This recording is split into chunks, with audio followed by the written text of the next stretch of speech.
um susto enorme, assim, né, com atenção, esperando a Carmen, né, que teve problemas com o estacionamento do carro aqui, Lorena, né, então por isso que atrasou um pouquinho. Nós estamos aqui, sãos e salvos, né? Então, espero que seja uma noite bastante proveitosa, há uma expectativa bastante grande, né, com relação ao tema importante, né, tema de maior importância, porque todos nós convivemos com, às vezes, com pessoas doentes, pessoas antissociais, perigosas, e às vezes não sabemos. E vocês, como futuros profissionais de recursos humanos, vão ter essa responsabilidade ainda dobrada, né? Porque vai estar junto com responsáveis pela seleção, né? E aí é muito bom conhecer um pouco, né, dos sinais, dos comportamentos de alguém que é doente, que é psicopata. Existem muitas doenças, essa é uma delas, e é uma das mais perigosas, né? Então,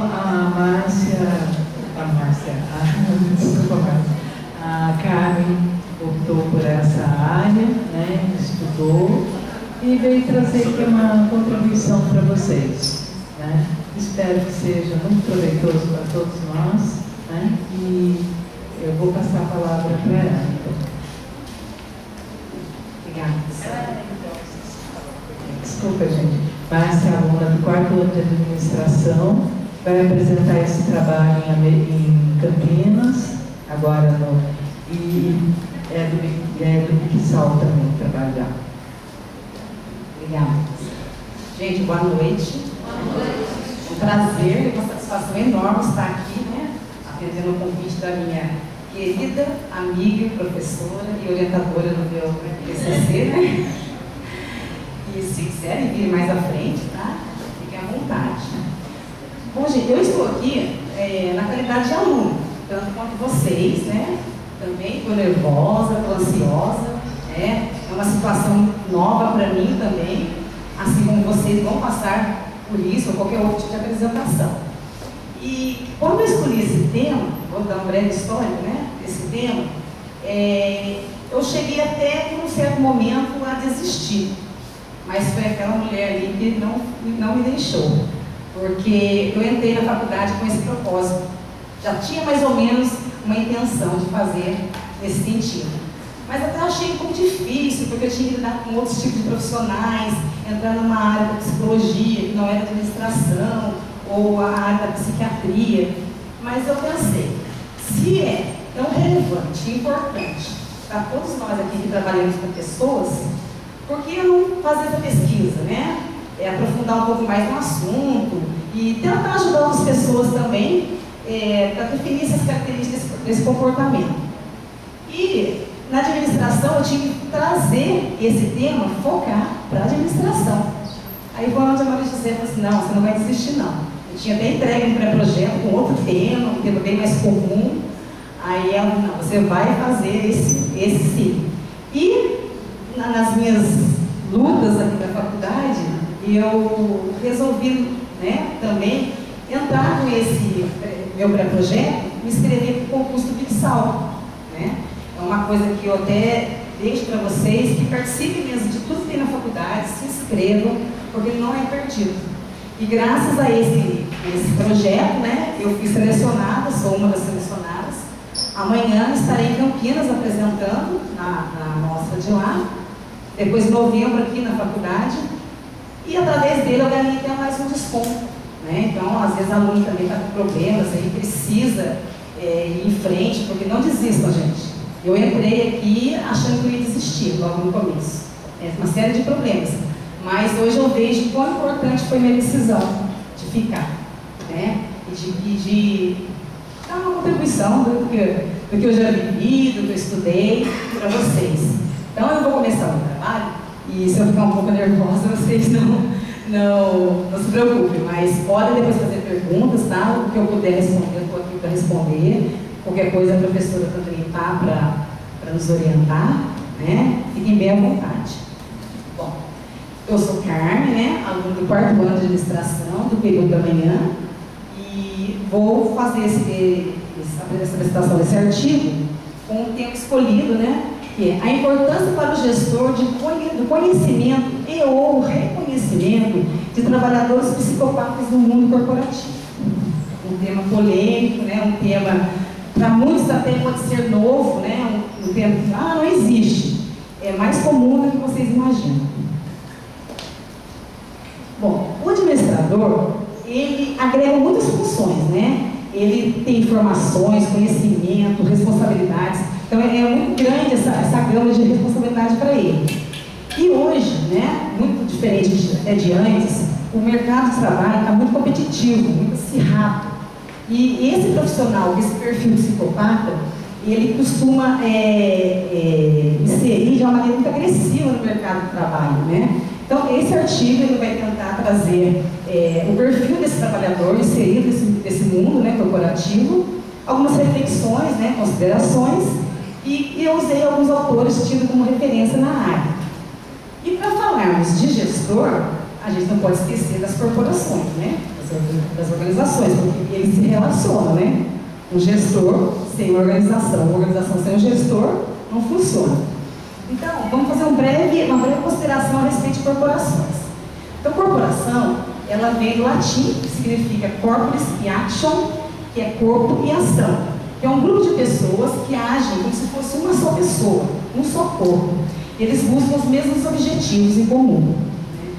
E as organizações hoje, ela é muito mais diferente, muito mais dinâmica, muito mais complexas que as de antes, né? Do início do século até agora, muita coisa mudou. E Lacombe, em 2003, ele define muito bem o que seria uma organização, né? Ou uma corporação. É uma coordenação racional de pessoas que desenvolve, um número de pessoas que desenvolve certas atividades, mediante a divisão da função e do trabalho, por meio da hierarquização, da responsabilidade e da autoridade.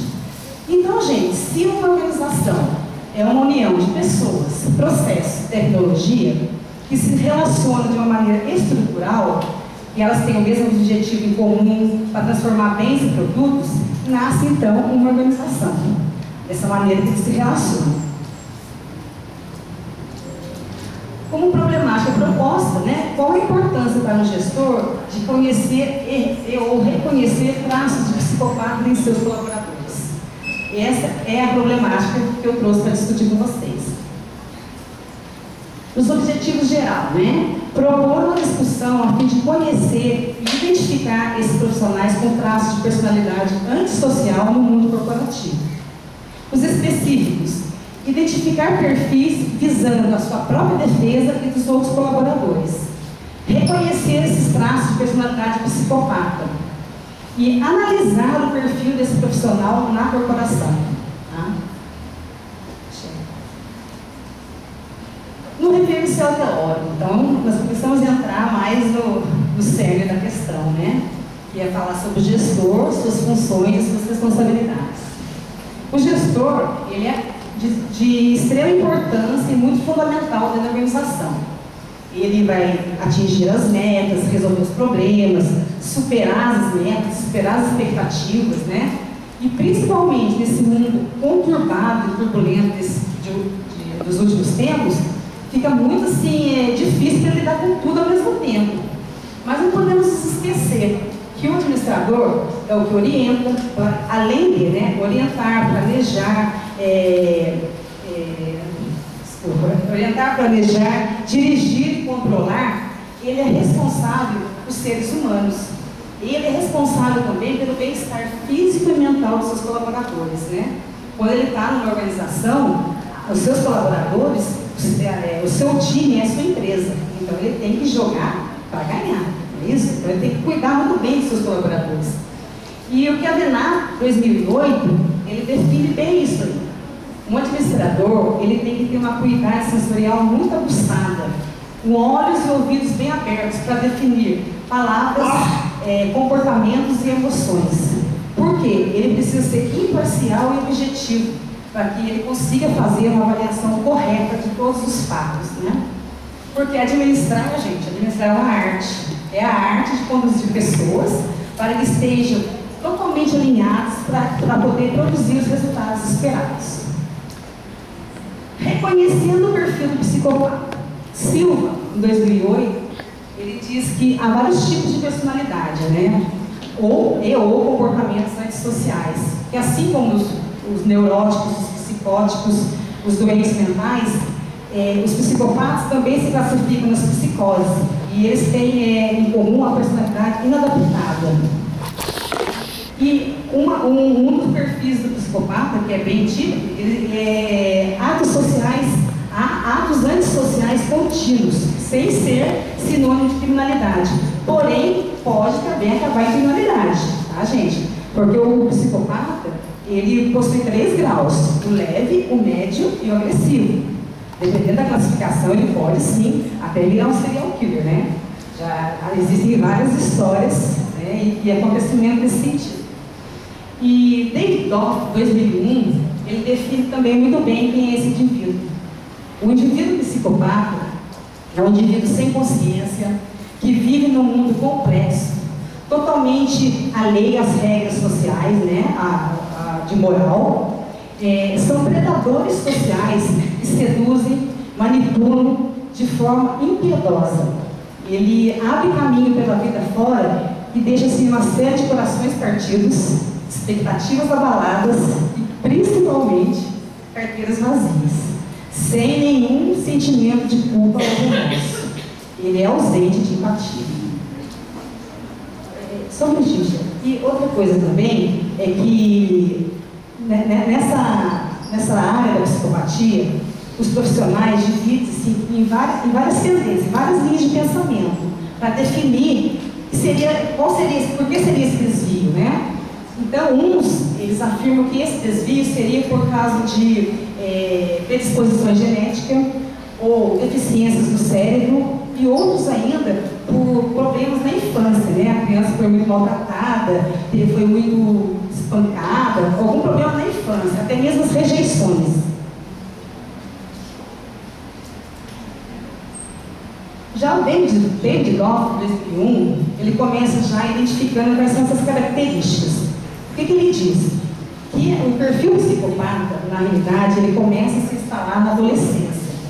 Como você vai verificar isso? Através de algumas mentiras. Começa assim, mentiras, roubo, furto, agressões, excessos sexuais, excesso de drogas e bebidas. Começa a se manifestar. E isso acompanha a pessoa até a fase adulta, onde na fase adulta esses comportamentos continuam e outros surgem, como por exemplo fracasso no trabalho, fracasso com o pai na paternidade e fracasso nos relacionamentos, né? No casamento ou qualquer outro tipo de casamento, porque ele não consegue manter vínculos. O desafio para a identificação de um colaborador psicopata. Campos, em 2014, ele fala que o psicopata ele tem uma necessidade de buscar a ascensão do poder através da manipulação das pessoas, né? E através do seu charme eloquente, do seu jeito sedutor. Então ele é isento desses conceitos morais, tanto que ele não fica intimidado se caso vier a descobrir a sua verdadeira natureza. Ele é tão dissimulado que ele transfere a culpa para você, né? E segue em frente. Ele é isento desses danos, desses conceitos, desculpa. E o que dá para caracterizar bem um psicopata na organização? Você começa a notar o seguinte, que um profissional psicopata, ele não gosta que você anote nada que ele fale, com relação à estratégia, planos, algumas ações dele, porque no futuro próximo ele use isso a favor dele mesmo. Tá?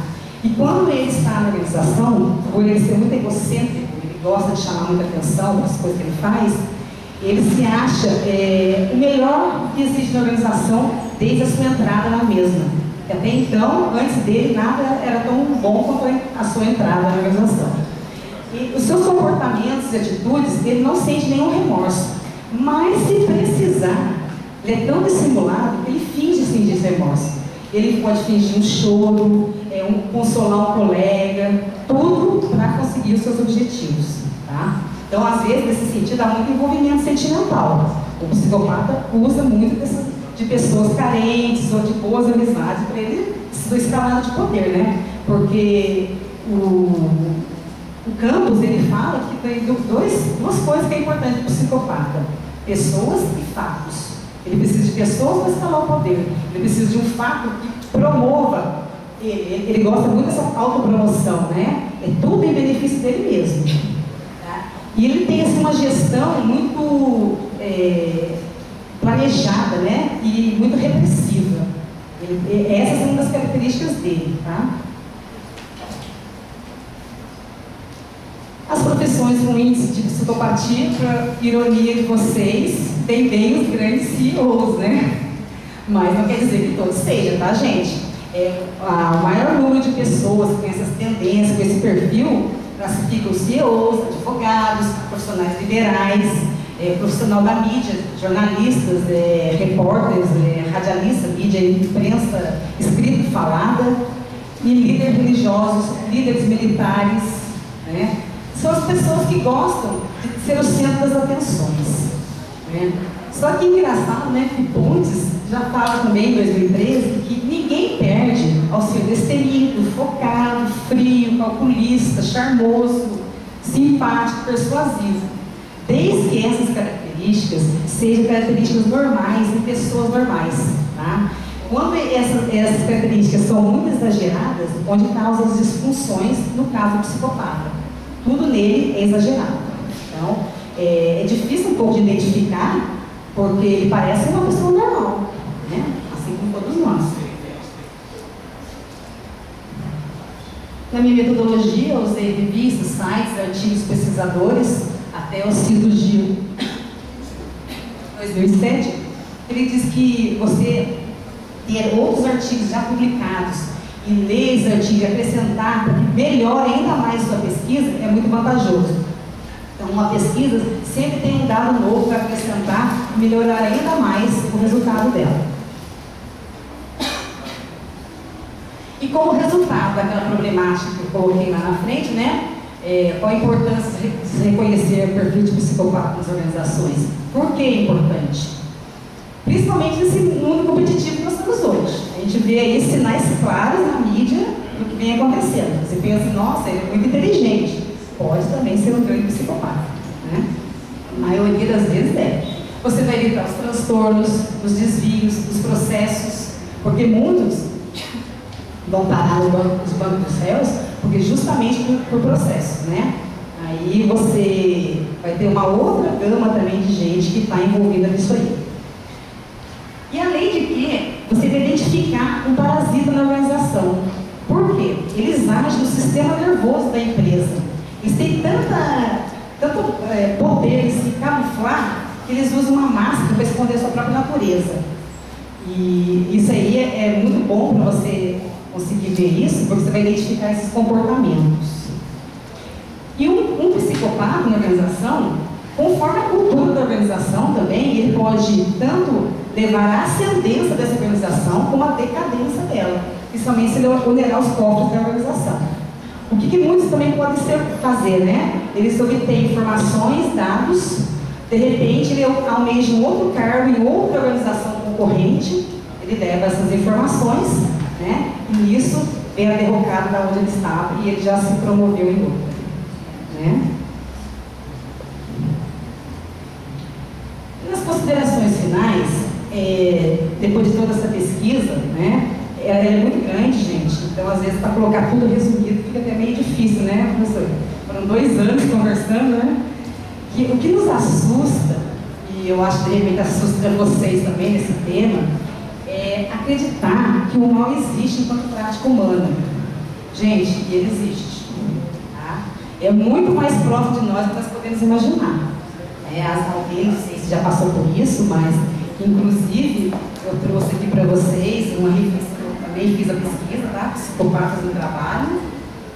E eu comecei até através desse livro, Mentes Perigosas, da Ana Beatriz Barbosa Silva, que se vocês puderem um dia ter oportunidade para ler, da biblioteca, tem aqui, tá? Ele é tipo um manual, ele me esclareceu e me deixou assim, muito mais aguçada a descobrir muito mais coisas, né? A pesquisar muito mais coisas a respeito dessa personalidade. Então, esse mal existe, rola cada um de nós. Nós não vivemos em sociedade. Você não está na sua família, no clube, na igreja, no trabalho não é diferente. Principalmente com essa competição acirrada que está hoje, né? As pessoas passam para querer chegar ao cargo almejado ou alcançar esse status, ela passa por cima do outro e não tem cor. Eu não sei se alguém já vivenciou uma experiência assim, que às vezes você tem competência, mas a pessoa consegue tanto fazer a cabeça do entrevistador, que de repente você perde a vaga. Né? Ela é muito persuasiva, e ela é eloquente, charmosa, ela fala aquilo que você quer ouvir. Tá? Cuidado! E você ser determinado, focado, persuasivo, charmoso, interessado e muito focado naquilo que você faz, é tudo que a organização hoje quer no profissional, né? Esse profissional que atua mesmo. Porém, como diz Pontes, quando essas características são muito exageradas, onde ocorrem as disfunções, e o psicopata está aí usando disso. E uma das coisas, o cenário que ele mais gosta é quando uma empresa está no processo de transição, no processo de mudança, porque daí fica naquela correria, fica preocupado com outras coisas, esquece de observar os seus comportamentos. É nessa hora que ele age. Tá? E ele obtém todas as informações que lhe é necessário. Além de que ele é uma pessoa totalmente sem escrúpulos, né? E eu encerro com essa frase da Ana Beatriz que eu gostei muito, e é uma coisa que eu deixo para vocês, né? É isso, conhecê-los é a melhor maneira de defender-se. Né? Como referência, Michele, eu utilizei essa série de autores, né? Esses 2 livros, e eu sugiro para alguém que queira fazer uma pesquisa, ou implementar, ou conhecer mais alguma coisa. Eu até tentei fazer uma pesquisa de campo, né, com os profissionais da área, mas por motivos de horário na agenda não foi possível. Você conversar ou fazer uma entrevista, um questionário na agenda deles, né? Eu tentei de toda maneira conseguir localizá-los. Uma pesquisa, ou uma entrevista, ou um questionário com um psicólogo da área forense, na área clínica e também na área organizacional, né? E esses profissionais são muito difíceis, eles têm muito trabalho. Eu não imaginava que fosse tanto, fiquei surpresa. Mas foi um assunto que eu me apaixonei, e eu deixo como dica para vocês, se for fazer alguma coisa, apaixone-se por aquilo que você faz, né? Vivendo, tendo vivenciado ou não, mas aí você vai dar muito mais sentido àquilo que você vai fazer. Espero que tenha contribuído de alguma forma com vocês, tá? E agradeço a presença de todos aqui.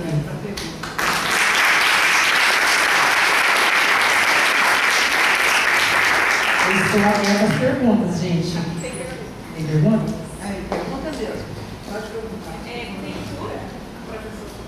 Então, essa é uma pergunta que muitos autores falam que não, mas tem as várias tendências, as divergências, né? O que falam bastante é o seguinte, que a psicopatia não é uma doença, é uma alteração de personalidade, de caráter. Então, dificilmente, tá, a pessoa vai aceitar uma terapia. É onde é muito difícil para o administrador, ele quando identifica na empresa um perfil assim, o que ele faz? Ele encaminha para um profissional competente. Normalmente não é nem o da organização, não é o psicólogo da organização, ele faz o trabalho à parte, né, particular, e vai fazer todo o diagnóstico. Porque para você conhecer um psicopata, você tem que fazer uma análise muito estruturada da história de vida dele. E como ele tem essa facilidade de se camuflar e se maquiar, ele pode enganar até o próprio profissional. Então, é difícil. Isso quer dizer que no processo de seleção vai ser difícil o gestor identificar. Ele só vai identificar posteriormente com as atitudes, com o comportamento. Isso, no dia a dia. E a não ser que, por exemplo, numa entrevista, assim, existem alguns testes, né? E varia muito de organização para organização. Eles fazem esse tipo de teste mais aprofundado. Normalmente, não vai direto no cargo almejado, nas competências, nas habilidades da pessoa, né? Mas não quer dizer que a pessoa não sei. Às vezes, ela até é e não demonstra, tá? Aquilo está adormecido nela. De repente, conforme o interesse que ela tem em alguma coisa, um fato, né, como eu falei, aquilo é despertado. Aí, quando despertado, corram bem. Gente, na seleção de pessoal uma vez, cara, eu acho que eu já contei até para vocês, né?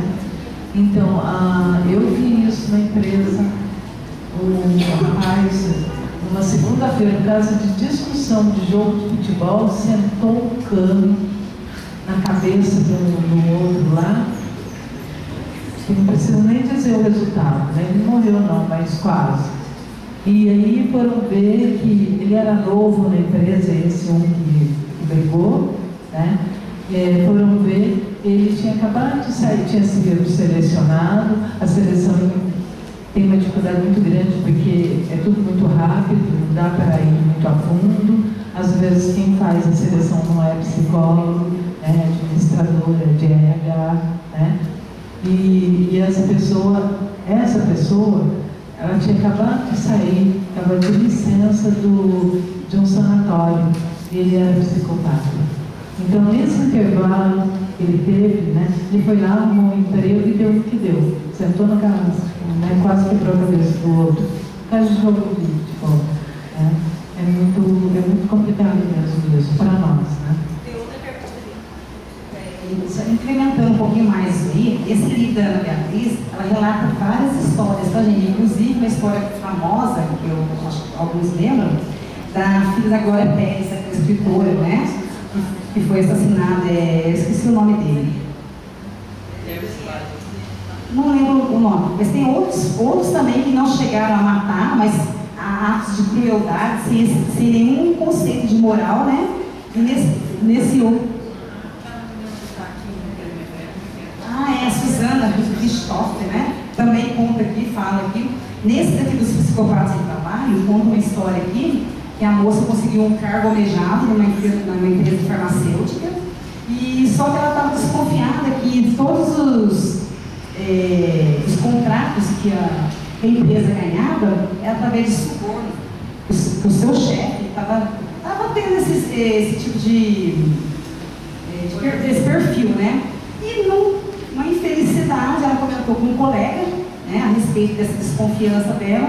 Esse colega era o psicopata, porque num descuido dela, que ela foi tomar um café, ele pegou o celular, tá? Ligou para o chefe dela e deixou gravado na agenda eletrônica. E nisso ela está puxando o assunto, né? Puxando o papo. Ela foi falando tudo que ela estava desconfiada do chefe. Conclusão, ela foi mandada embora por justa causa e esse cara pegou o lugar dela na empresa, né? E nesse tipo de coisa, gente, muitas vezes a pessoa chega a ficar doente, depressiva, né? Porque ela foi injustiçada. E o psicopata tem tanto poder de transferir a culpa para o outro, que às vezes você sai da situação achando que você está culpado. De repente você tem que fazer uma terapia, né? Há casos também, que eu conheço, que a pessoa se envolveu sentimentalmente para chegar naquela escalada, né? Que ele queria, naquele posto, passando por cima de vários conceitos, e depois que estava lá, ele demitiu a pessoa que o ajudou. Então, às vezes você pode pensar assim, nossa, não é comum, mas às vezes no dia a dia de vocês já pode ter passado por alguma coisa assim, né? Não quer dizer que seja, mas é bom vocês ficarem alertas, que trabalhar com o ser humano é trabalhar com comportamento, com emoção, com atitude o tempo todo. Não é somente o administrador do cara, é somente pegar planilhas, conferir, abrir uma tela de Excel e tudo bem, né? Lidar com o ser humano é difícil, né? Aqui mesmo na faculdade, se relacionar nos trabalhos já é difícil, já dá polêmica, né? Quem mais? Você chegou a pesquisar se existe algum índice entre o sexo feminino ou masculino de penais? Eu vi sim. Geralmente é masculino. O masculino é um índice bem maior, né? Mas também tem casos ali no livro de mulher. E o masculino, ele começa justamente nessa atitude deles sentimental, né? Ele se envolve com a pessoa, porque a pessoa geralmente está carente, ou a pessoa gosta do que ele fala. As pessoas gostam de ouvir o que eles falam, eles já são experts, né? São sedutores, né? Charmosos, né? Às vezes nem tão bonitos, mas eles, naquele momento, ela confia nessa pessoa. E você se abrir com uma pessoa hoje está muito difícil, você não conhece, você não sabe o que ela pode usar depois, né? Assim como ele não gosta que você anote todos os planos dele, ele anota tudo que você fala. Porque aquilo vai ser a carta que tem na mão para um dia ele almejar o cargo tão almejado por ele. Alguém mais, gente? Professora, eu gostei. Eu poderia só simplificar um pouco essa questão da psicopatia trazendo informação, por exemplo. Se você concorda comigo que um dos maiores exemplos que a gente tem hoje em dia de psicopatia grande e explícita seria o Lula? Olha, eu não digo que seja só o Lula, mas a política em si, né? O escândalo da Petrobras, as empreiteiras e tudo que está na mídia hoje, você já percebe que não é coisa normal, né, gente? Porém, então, mas cada um é responsável pelos seus atos, né? Se alguém foi para a cabeça dele e agiu como ele mandou, aí vai ser penalizado.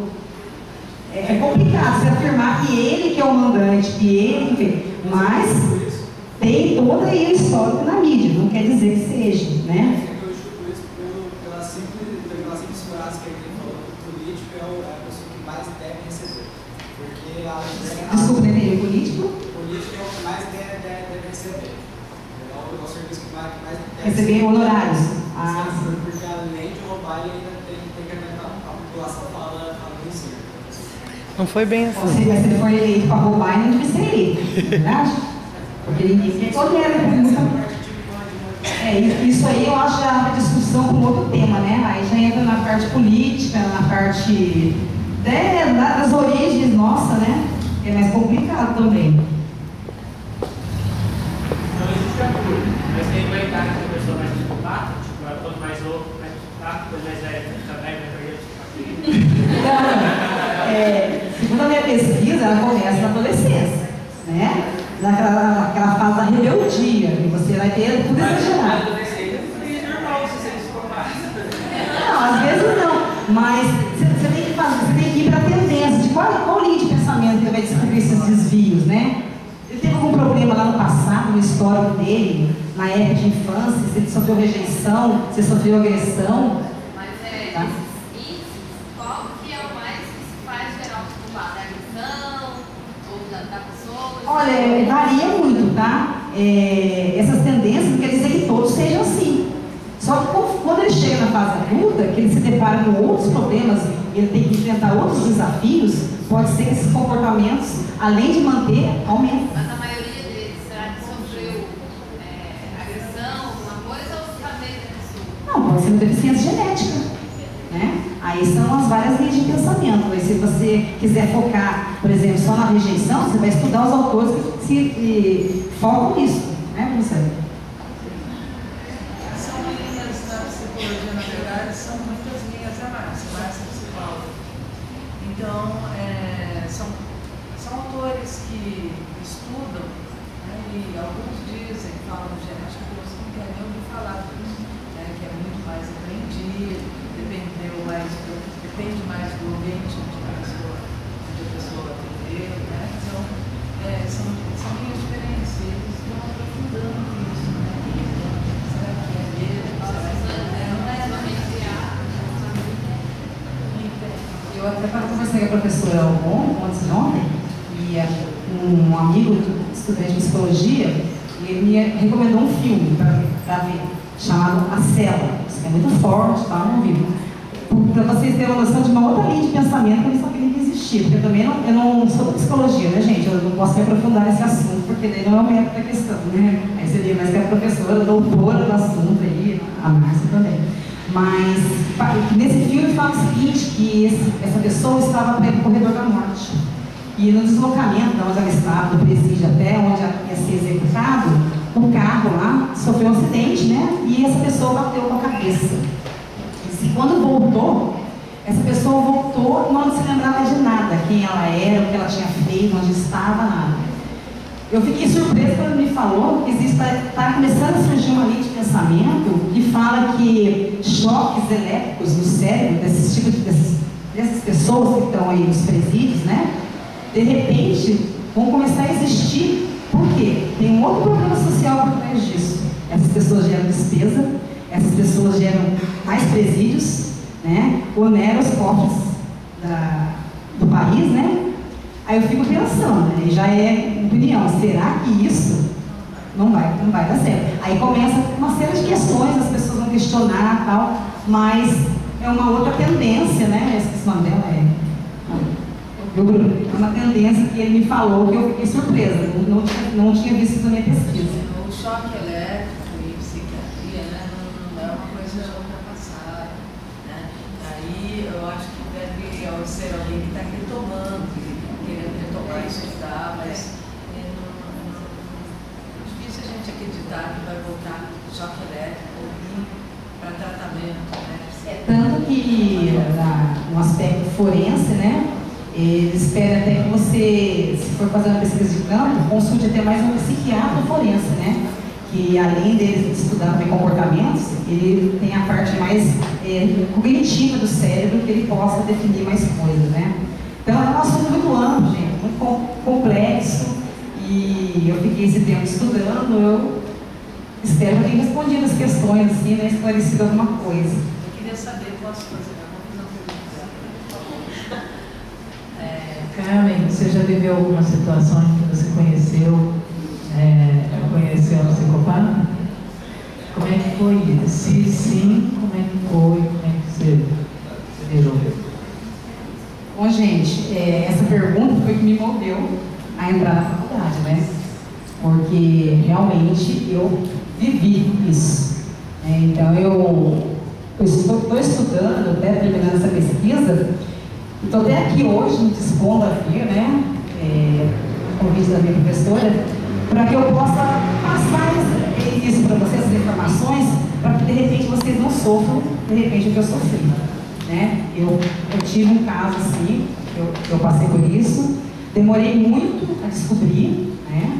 Foram 25 anos da minha vida, e que hoje eu agradeço a esse psicopata, porque é graças a ele que eu estou aqui na faculdade, né? Porque ele me chamava de burra, né? Que eu não tinha competência. E quando você descobre a verdadeira natureza dele, ele se revela, né?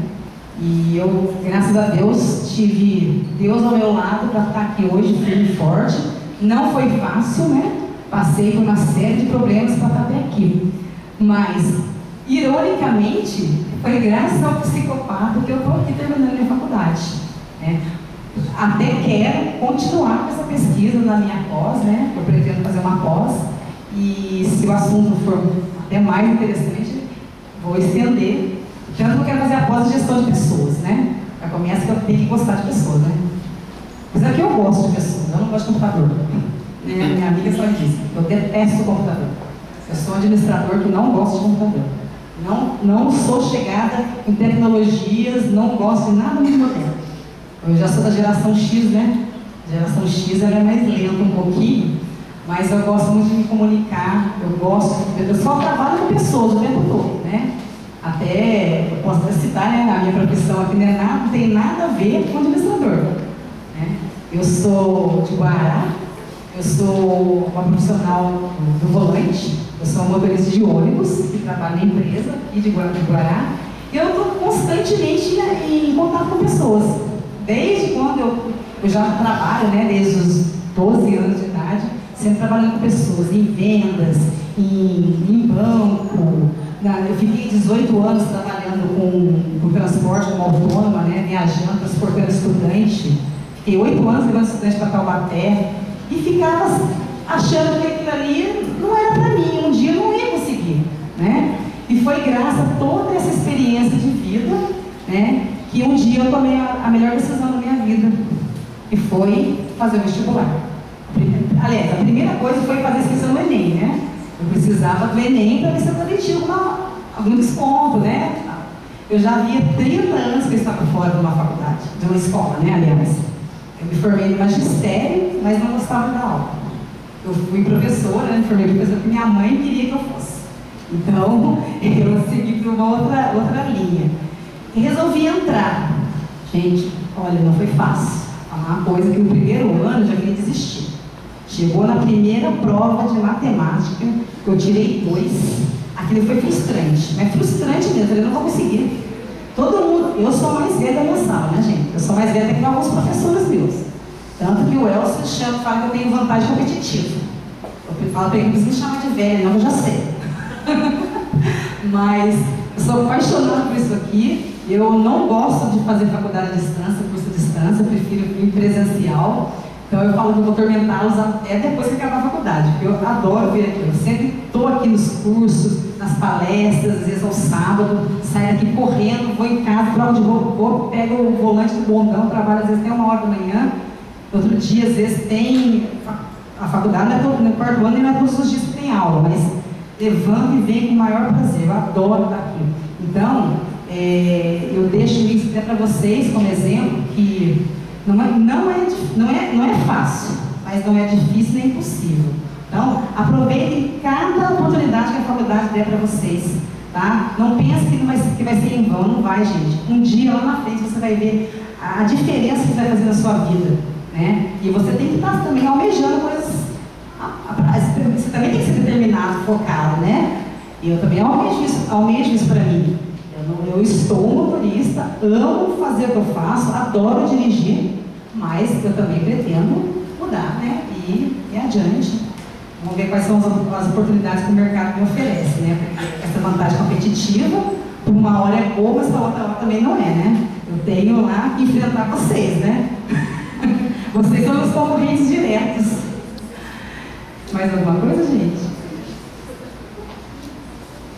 Você quer fazer alguma pergunta, professor?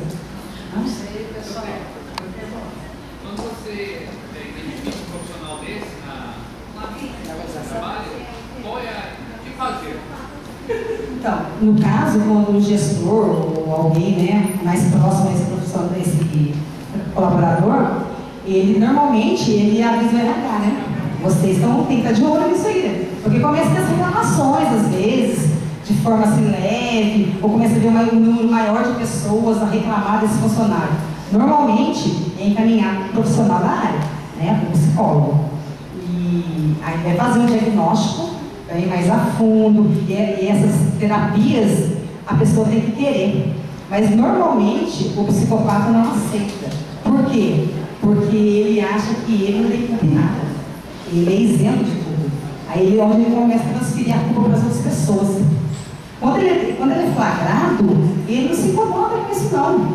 Ele é tão dissimulado que ele começa a transferir a culpa para as pessoas que ajudaram. Entendeu? Aonde esses colaboradores que às vezes fizeram parte inocentemente nessa questão, eles ficam doentes, né? Perdem até os empregos, né? Eu já fui falado nos outros casos. Então, o negócio, quando um gestor ou algum outro colaborador detecta isso, ele vai tentar se livrar desse profissional. Mas não quer dizer que ele não vai estar aí fora, à solta, né? Para querer dar o bote em qualquer outro lugar, né? Qualquer outra pessoa. Tá bom?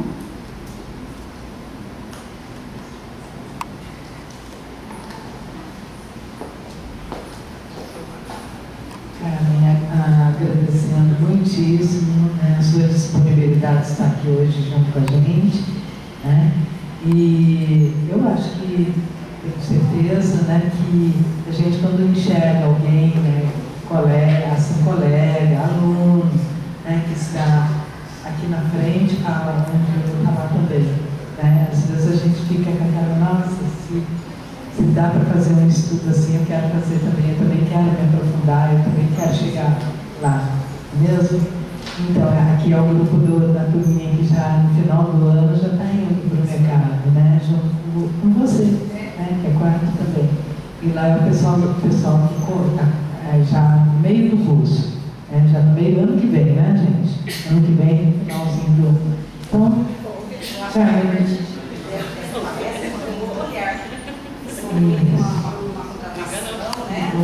um cuidado, né? Se a gente vai ficar meio com cuidado, não dá para confiar muito, de repente, numa pessoa que não é muito conhecida.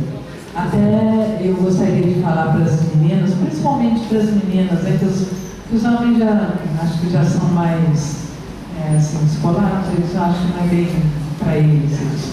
Mas começou a namorar, gente, isso eu vi numa reportagem, começou a namorar, não queira ir para lugar meio isolado, né, porque você não sabe com quem você está.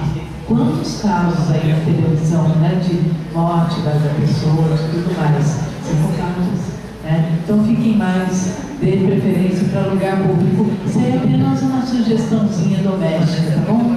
É de quem é mãe, né? Tem uma aplicação assim, eu olho vocês, vejo vocês assim como filhos, né? Filhas. Então, bondade dela.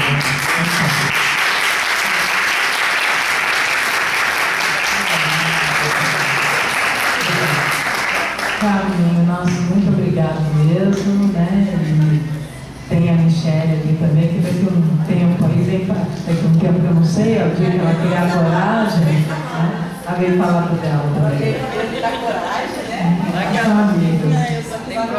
Também para amigos. Tudo de bom. Você amanhã para ela vai estar apresentando em Campinas.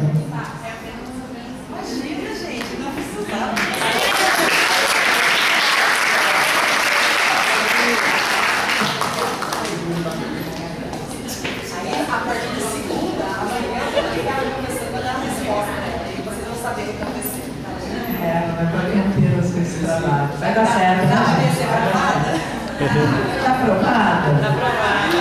Então, obrigada, gente. Se precisar de uma solução, se precisar de alguma coisa, né? Trabalho para ele, pode ser. E tem muita ainda aqui, né, gente? Não, está praticamente pronto. Tem muita coisa para a gente saber disso, né? Márcia, se você não fala alguma coisa, não? Eu agradeço muito, deu sorte para vocês. Muito obrigada pela colaboração. Imagina, eu trouxe também, eu vim aqui justamente além de passar as informações, para mim também foi um teste, né? Eu me propus a isso, assim, é um desafio para mim, porque eu fiquei muito nervosa, eu confesso para vocês. Já treinei bastante em casa, já apresentei para minha orientadora, já apresentei para a professora Lígia, mas apresentar para o público é diferente, né? E eu tenho que estar preparada para as respostas, né? Lógico que eu não sei tudo, mas eu também tenho que ter a humildade de falar que não fiz isso na pesquisa, né? Mas tentei fazer o máximo de mim, né? Tá bom, gente? Muito obrigada pela presença de vocês, estarem aqui. Eu gostei muito. Quem sabe uma próxima oportunidade, virei com uma outra. Tá bom? Obrigada, valeu.